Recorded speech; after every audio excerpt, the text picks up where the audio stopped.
তোমাৰ প্ৰতিটো কথাত সেই মিচিকে হাঁহিটি আজিও বৰকৈ মনত পৰে, কাৰণ তোমাৰ সেই মিঠা হাঁহিতে মই এদিন বলিয়া হয় আৰু তোমাক ভাল পাই পেলাইছিলো।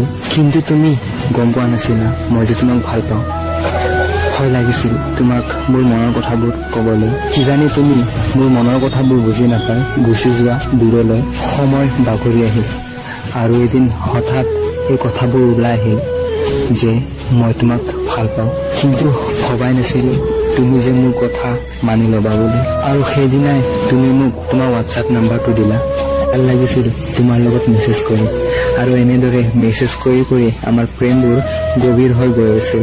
কিন্তু জনাই নাছিলো ক'ত কাৰ কি ভুল হ'ল, আৰু মোৰ জীৱনত এজাক প্ৰেমৰ ধুমুহা আহি সকলোবোৰ উৰুৱাই লৈ গৈ শেষ কৰি পেলালে, আৰু তুমি গুচি গ'লা মোৰ জীৱনত। মই নাজানো মোলৈ তোমাৰ কথা মনত পৰে নে নপৰে, কিন্তু মোৰ সদায় তোমাৰ কথা মনত পৰে।